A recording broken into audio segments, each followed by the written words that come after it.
Most of us don't like to do those things that come easy to us. I've always loved to talk to people. I decided, taking this advice, to develop my skills as a speaker. And my gift has developed and it's taken me many places.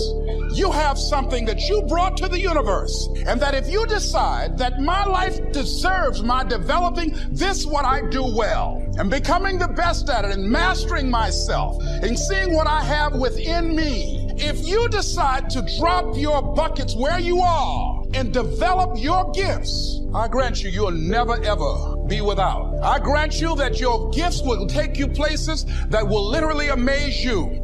I grant you that if you begin to work to develop your gifts, you'll develop a strong sense of happiness. You'll get a larger vision of yourself, because part of beginning to get a larger vision of yourself, all of us need some area of our lives where we can have a feeling of competence. That people know when they think about this area, that's something you do. That you eat and sleep that, and that you do that. You do that. People know it, and you know it, and you know that you know that you know this. If you don't know anything else, you know this. Can you tell I know what I'm doing? Oh, hello. You know this. So you've got to work on it. When other folk are having a good time, you've got to have the strength of character to concentrate, to read, to digest information. If you decide in any particular area that you're concerned about, to make a conscious, deliberate, determined effort to read one book a month in that area, in 5 years, you'll be among the top 5% experts in the world. I read a minimum of 2 books a week. The average American reads only 1 book a year. If you decide that area that you love, that you are going to master that particular area, in this era of accelerated change, overwhelming complexity, and tremendous competition, as you begin to develop and expand your skills and your talents and your vision of yourself, you will always be in control of your destiny. The next thing is, whatever it is that you want to do, you want to do it massively. I have a friend who was telling me that his sales were down. I said, well, how many phone calls you make a day? He said, 25. I said, double them. Make 50 or 75 or 100. He said, oh man, that's just too much. He goes, what do you mean too much? You behind on your bills? You talking about too much? You know one way to get back on your feet real quick is to miss 2 car payments? You talking about you're tired? There's no competition out here. Decide that you're going to push yourself. Most people won't do that. Most people give up on themselves easily. You know the human spirit is powerful. There's nothing as powerful. It's hard to kill the human spirit. There's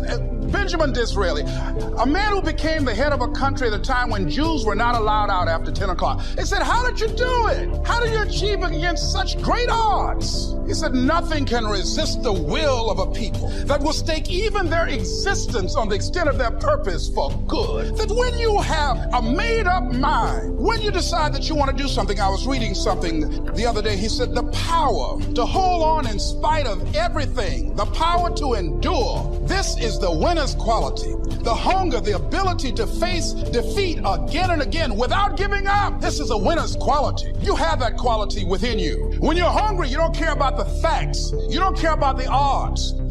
Key phrase, up front, the decisions are easy. Now, sometimes after we've lived a few years now, to repair our mistakes and get back on track seems like a tough job. If you've messed up your health for 10 years, I'm telling you, it takes more than 10 days to get it back. But here's the key, and it's so exciting to talk to the teenagers. Make the note, if you start early, the fortune belongs to you. If you start early. All fortunes that are available to humans, if you start early, the promise looms large and the odds are heavy in your favor. Now, yes, it's possible to do some radical things starting late and still arrive with some good treasures and some good things. But when you haven't got that much time left, now sometimes the decision has to be so drastic people are not willing to make it, and they're too tired and too weary and too ill, and say, look, I don't have much time left. It's not going to happen for me anyway. It's easy to take that attitude. But everyone here, we've got the time over the next 10 years. We've got the time the next 20 years. We've got the time the next 30 years to make some repair now in our errors of the past and set up some new disciplines. And I'm telling you, that's going to change everything. So 5 years from now, I wish for you to arrive at a well-designed place. A place of productivity, a place that'll make you feel good about yourself, a place that'll give you honor and respect, a place that'll give you influence to touch other people 5 years from now that you couldn't do today. Where will you be in 5 years? Key phrase, we go the direction we face. We go the direction we face. If you start designing something at the end of this direction, sure enough, you will start going the direction you face. And we face the direction we design. Next phrase, direction determines destination. Destination is not determined by hope. It's not determined by wish. Destination is determined by direction. You cannot change destination overnight. You cannot change destination overnight, which means you can't arrive at a 5 years from now place tomorrow. But here's what you can change today, and overnight you can change direction. And it is so fascinating what a little small change of direction will do. Let's say that you're here and you're headed this way, and 5 years from now you'll wind up here. But here's how we individually can arrive at a new destination. Maybe right now by discipline or lack of discipline or direction, you're headed this way. But it wouldn't take much to change direction and head this way, so that in 5 years you wind up here instead of here. And the difference now of getting off this track and getting on this track is not much. A few decisions in discipline, a few decisions in learning, a few decisions in change of behavior, change of habit, a few decisions in setting goals that you've sort of let drift before. Like I did at age 25, didn't have a list. I immediately started to change that, and I immediately started to change my direction, so that very quickly I started heading this direction. In less than 7 years, I was a millionaire, and that was just my economics. And sure enough, when I met my mentor, I was headed this way. And here's where I would have been in 5 or 6 years. Maybe okay. My kids probably wouldn't have been starving. And maybe, we got clothes to wear and a place to live. But the joy of productivity and the joy of becoming valuable to the marketplace and more valuable to my family and valuable to my friends in my inner circle, all of that probably would have escaped me if I would have kept going this way. But I am so thankful for the circumstances and whatever else arranged it for me. Some things are arranged. We don't even know how they've occurred. For you to be here, do you imagine the chain of circumstances that caused you to be able to sit in this auditorium today? It's amazing. This had to happen, and this had to happen, and this door had to close, and this door had to open. And all of those things, for me to be here, for you to be here, I just didn't drop out of the sky, right? And you arrived here from all kinds of directions. Here we are. And so we just say, wow, part of that's a mystery, and we let it be a mystery. We don't even try to figure it out. We just say, wow, it's incredible. But now that we're here, how could we collectively and individually affect each other's lives? It's by doing just what we've done. Study, learn, teach, shake hands, trade stories, and do all that stuff. So that we can help other people as well as ourselves to make that small journey to a new direction. So jot that down. It's only a small journey to a new direction. Guess how quickly you can change your health? By starting to eat an apple a day. Mama said an apple a day keeps the doctor away. Let's say you've been ill long enough,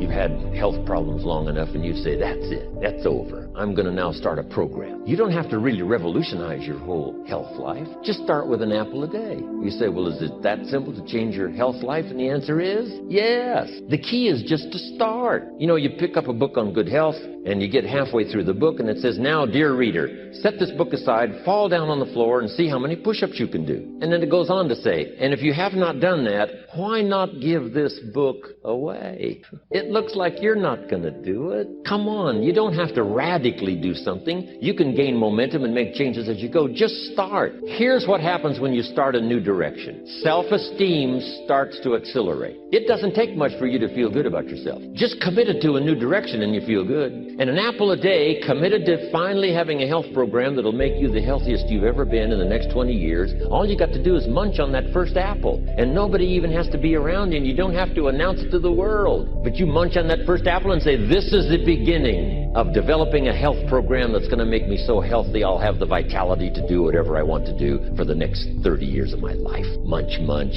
happy, happy, self-esteem. Now, if you eat an apple the second day, you become almost delirious, saying, Wow, I'm on my way. Somebody said, just 2 apples. Says, look, you don't understand. Not only did I do it yesterday, I've done it again today. This is really proving to myself with no audience, no microphones, no nothing, just you and yourself. You've convinced yourself, I'm on my way to the healthiest I ever have been. I'm starting a new life. This is the 2nd day. I'm on my way. That's how easy it is to change your life. You don't need some dramatic vision. Just begin something. And maybe by health or by whatever other things we can think of to do, you just get back on a better track, okay? It's a small journey to changing direction. Just at the end of one struggle with ingenuity to try to figure out, I've showed this person this brochure. They want the products. I've got to tell them my story why I don't have any. I'll get the products, deliver, make a small profit. She figured that out. And she said, just that occasion, which is probably not more than 30, 40 minutes long, and her ambition soared. She just simply said, if I did this once, I can do it again, and then I can do it again. So it doesn't take some huge year-long project of achievement for your ambition to soar or your confidence to catch fire. All it takes is some attention to detail, figure out something, use your ingenuity, let your skill level reach up to meet what ambition you have at the moment, and sure enough, then it all changes. The day you say, I'm going to change my health with my diet and all the rest, and I've heard that an apple a day keeps the doctor away, why not start with an apple? And the day you start with that first apple, your attitude can change, your self-esteem can change, and you can honestly say, I'm on my way. I'm never going to be the same again. I'm not going to walk the old road anymore. I'm going a new way. It just doesn't take much. An apple can do it. Something simple that you commit to and do it, and you can say, I'm starting to make the changes. I posed an interesting question. I said, could a young boy, 8, 9 years old, buy a bottle of soap for $2 and sell it for $3? They all agreed that yes, he could. Go next door.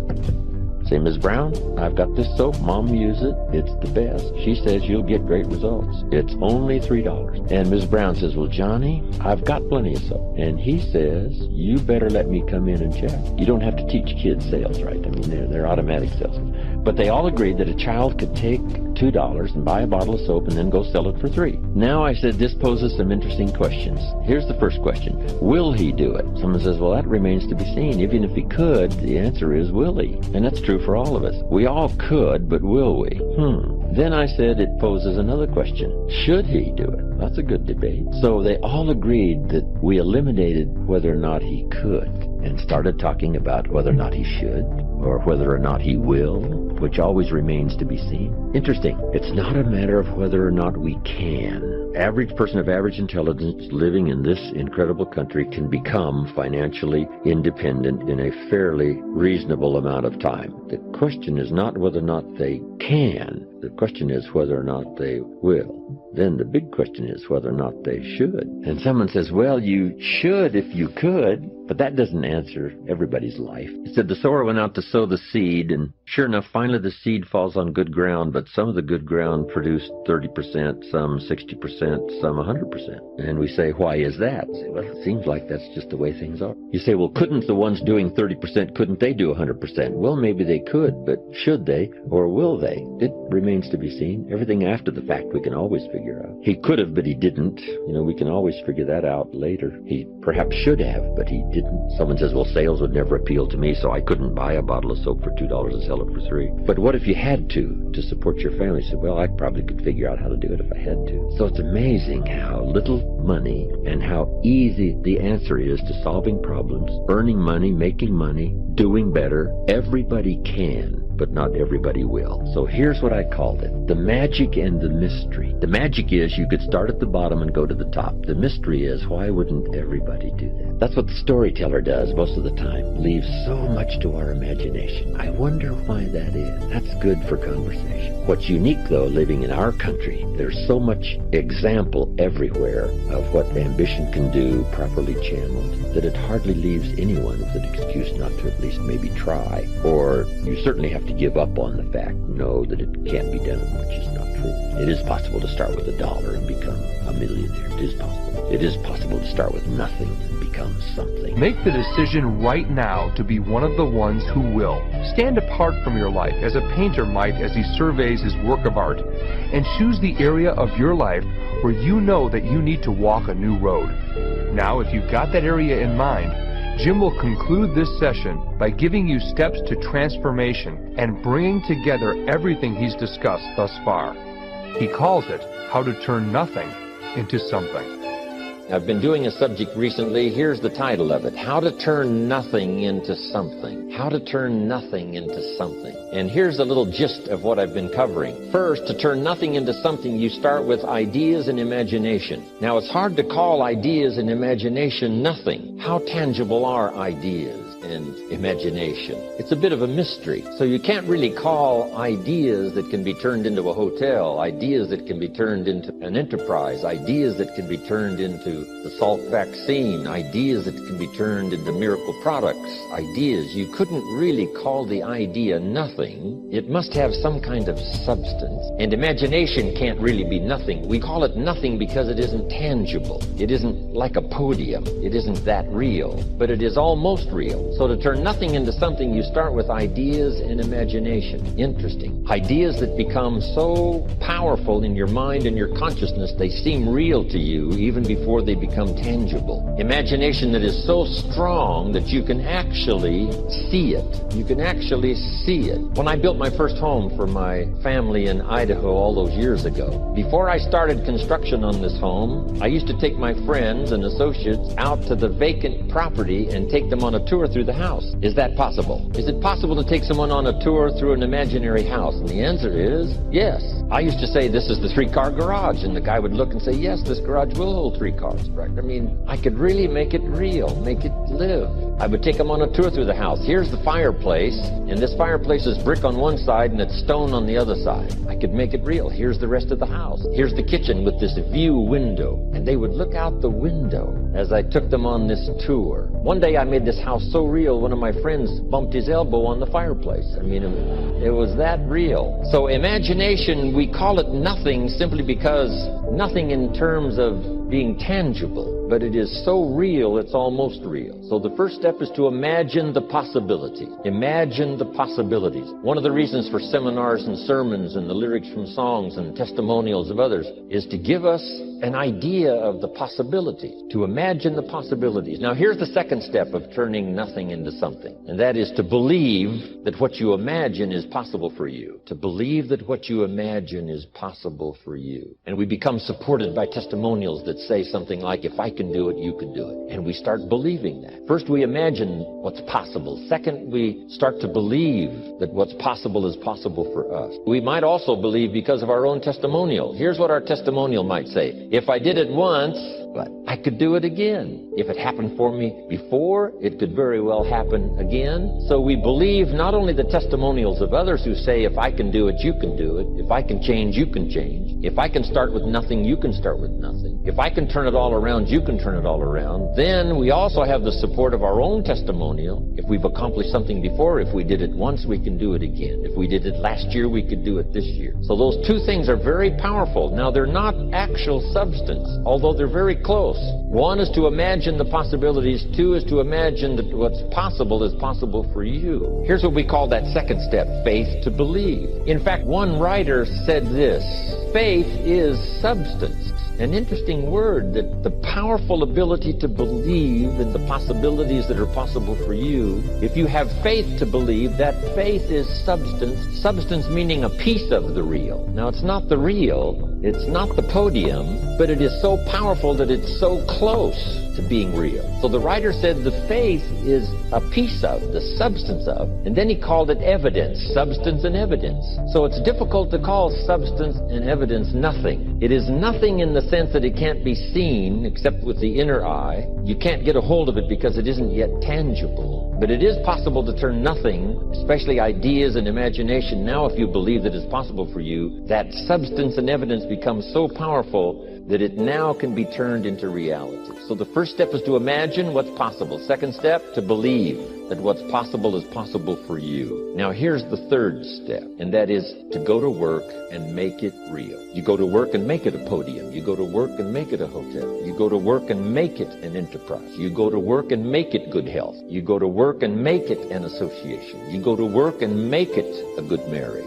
You now go to work and make it a movement. You make it tangible. You make it viable. You breathe life into it, and then you construct it. That is such a powerful ability for all of us as human beings. I just wanted to take the time to drop that in before I move on to so many other subjects. How to turn nothing into something. Now here's the last part. It takes the disciplined activity to turn nothing into something finally. Faith without the activity serves no useful purpose, but faith invested into the activity creates reality. Once I understood that, I knew then it was possible to build a career. I knew it was possible to build good health. I knew it was possible to build a relationship. Disgust is one. My little story about the Girl Scout, I don't want to live like this anymore. It was traumatic for me. It was a traumatic day for me. I'm a grown man. I have been to college 1 year. I've got a little family going, and I don't have $2 in my pocket. I wasn't destitute, but I was behind on my bills, and once in a while getting a notice saying, you told us the check was in the mail, those embarrassing moments. But that was sort of the climax that day when I said, this is not the way to live. So whatever it is, disgust. One of the big days that changes your life is decision making. I'm not going to be the same anymore. I'm not going to walk that road anymore. I don't want to be embarrassed anymore. I've been on my knees for the last time. That's big time. Those decisions that sometimes last for a lifetime. Some decisions are incremental. You make a decision to start the process, which is valuable, and later you make the decision to continue. That felt good. That got good results. Why not continue? When I really started revolutionizing, especially my economic life starting at age 25, the early success locked me in for a lifetime. I got such great early returns. I don't mean overnight, but at the end of the first week, at the end of the first month, I started a little part-time adventure, age 25. That's available to all of us. So disgust, I've had it. That's a powerful emotion. I don't want to live like this anymore. I don't want to feel like this anymore. This is the last day. That's powerful. Then the day you decide to make the changes, do something different. I decided to read the books. I started a program of reading. Now I've got one of the best libraries probably of anyone that I know of. Life-changing decisions that last a lifetime. Then I think on some of that we need a little help, a little association. Two of the most powerful words in the world are let's go do it. It's powerful to say I'm going to do it, but it's even more powerful to say let's go do it. Sometimes if you want to change your health, that's a good thing to say let's do it together. Let's meet every Tuesday and every Thursday morning at Denny's. Talk it over. How are you doing? Here's how I'm doing. How are you doing? I think that's valuable. Let's do it. Let's get better educated. I'll read a book between now and Wednesday. You read a book. We'll get together and talk about both books. Okay, let's do it. See, where by yourself you may not do it. But if you had somebody like-minded, what's that ancient phrase says? If 2 or 3 agree on a common purpose, nothing is impossible. It doesn't take 2 or 3,000 or 2 or 300. If just 2 or 3 says, let's walk a higher road, let's do it, let's pull it off. The inspiration of camaraderie, working together, I've always used that. All of my enterprises since I was 25 years old have all been multiple, 2, 3, 4, 5, 6 people. Let's do it. So powerful. Resolve says, do it or die. I'll do it until the results start to come. And it's always resolve with willing to face the unknown. Yes, I said I was going to do it or die, but later, here's what I discovered. So then you have to sort of rearrange. It's like planting corn in an acre of ground, and it never does come up. It never does come up. Somebody said, well, just keep on planting. Maybe you need a new acre. So maybe it isn't just persistence and do it or die. I'll plant every spring, by gosh, until I have a crop. Have you ever considered maybe you need a new acre to plant in? So that means, like later discovery says, wow, I've been at this now 3 years, nothing's happening. Then you say it. I know I said I was going to do it or die, but I've got some better information now.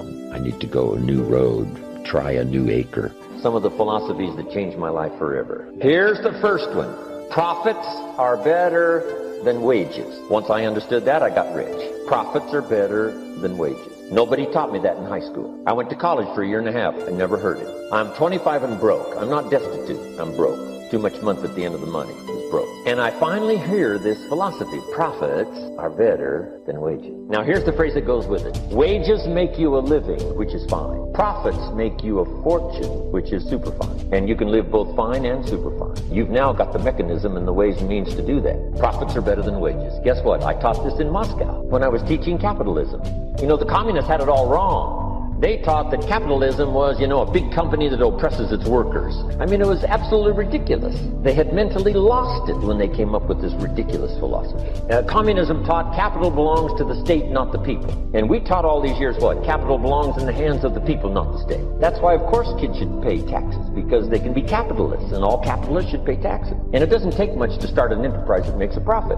I teach kids how to have 2 bicycles, one to ride and one to rent. I mean, how long does it take? How long does it take to make a profit? I mean, a little ingenuity and you're on your way.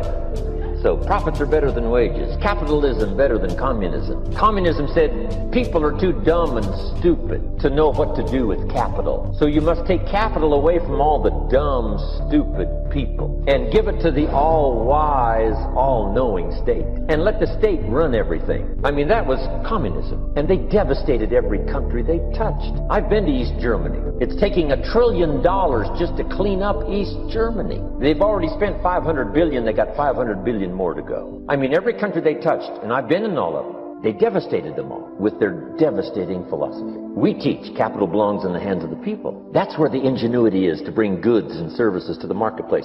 But once I understood this now, it was so incredible. Profits are better than wages. Now, when I first was recruited, I'm a distributor for this little product called Abunda Vita. And here's what my mentor said, Mr. Schoaf. He said, Mr. Rohn, you can start this miracle working business part-time. You don't have to go full-time, you can start part-time. And he said, if you'll devote, to start with, let's say 10, 12, 15 hours a week, where you'll start making a profit, here's what you can now say. I'm working full-time on my job and part-time on my fortune, because profits lead to fortune. I got so excited about that philosophy. I'm working full-time on my job, but now I'm working part-time on my fortune. I found a way not only to make a living, you won't believe this, I found a way to make a fortune. Can you imagine what that's like then, to get up in the morning, to go to work on your fortune, not to go to work to pay the rent, which is okay, but a chance to go to work to make a fortune? And I said, right now I'm working part-time on my fortune and full-time on my job, but it won't be long until I'll be working full-time on my fortune. Can you imagine what life is going to be like? So I come here today begging, not pleading, not asking, begging you to look yourself in the mirror tonight and ask yourself if you're happy. And people always say, I don't know what my passion is. I don't know what I would do. Yes, you do. You do. You just don't think it would work. You think it's too small. You think it's too silly. You think people would judge you. You know. You're just scared to say it. You know exactly what you would do if you could do it every minute of your life. You may not right now. As I'm saying this, you're like, no, I don't. Gary, I don't. It's because you haven't even allowed yourself to look. This is the time to build businesses and profiles and content around what you enjoy. This is the time. This is the time. And waiting one more day makes no sense to me. So whether you use the momentum of the energy we created today or something else, please don't get older and regret. Please don't watch this exact video on whatever YouTube is in 35 years. You want to hear something weird? Everybody in here right now is actually watching this right now in 35 years.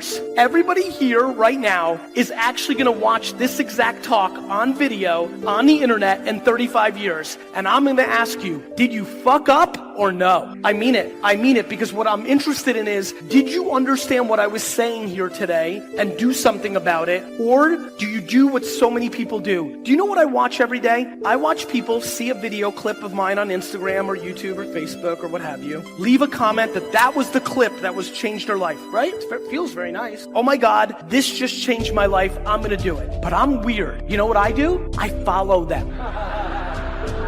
And sometimes, especially on trips like this, when I'm in the air for 24 fucking hours, I will go and look and see 6 months, 9 months, a year later, if they did anything about it. And 99% don't. There's a lot of people in this room right now that said, this is it, I'm going to. I see you. And then in 2.5 weeks, all the energy is going to be gone. And I spend every day thinking about that. One of the biggest reasons I produce so much content is I used to speak a lot, but then there wasn't as much content. So I thought, okay, maybe if I put out content 8 times a day, it can get them going. I've come to learn, and I very much believe this, I was gifted and parented very well that allowed me to actually not care about other people's opinions. I respect them. I never think I'm always right. This is not about thinking you're right. This is not about me being delusional or audacious. This is me understanding that if you judge me, you don't have all the context. You don't know me, so how do I know you? I don't. Even the person closest to you, a spouse, a parent, they don't know. Nobody knows. So why would you take somebody else's opinion over your own? Please, my friends, don't live a life that gets you to 80, 90, 100 years old where you're sitting there and saying, I wish I did. I wonder if I did. Nobody at 90 years old, go find your oldest relative and go take them out to lunch and ask them just like this, talk to me about life. They will not talk to you about what they did. They will talk to you about what they did not do. They will talk to you about what they wish they did. Don't wish. They had an excuse, your grandparents, your great-grandparents. It wasn't practical. You couldn't do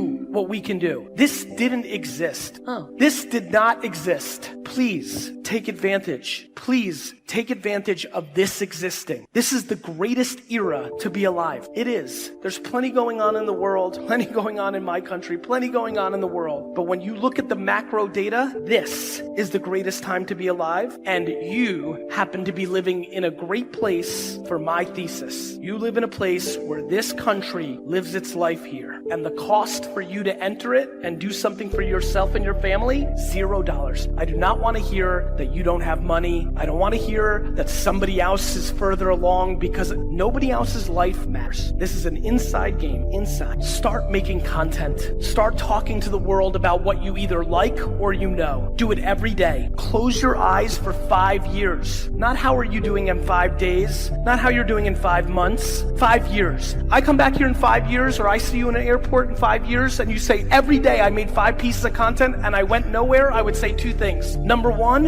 I'm proud of you. That was a long time. Number 2, you clearly suck, because if you're putting out things for 5 years and nobody gives a shit, your stuff sucks. Please, I hope, Jakarta, you heard me today. Everything on the platforms, you know. You know which ones people use. You use them. Your friends use them. You don't need that information. What you do need to do is take a step back and don't think that video and pictures are the only way. I do think audio and written word for a lot of people here matters. By the amount of hands that went up for entrepreneurship, I think a lot of people here have to look themselves in the mirror and ask who they really are. Are you self-aware about your skills? But leaning into what you're interested in and producing content has never been more practical. And I implore you to take advantage of this very special time, because you have one life. You might as well live it. You don't know yet what you're best at. Like, why are you picking your expertise if you haven't seen everything else? You should go in. It's like food. I love when people are like, Gary, I like eating exotic food. So sometimes I'm in a meeting and I'll order oysters or sea urchin or whatever I order. And I go, and my dinner person will be like, well, I don't like oysters. I'm like, well, have you ever had an oyster?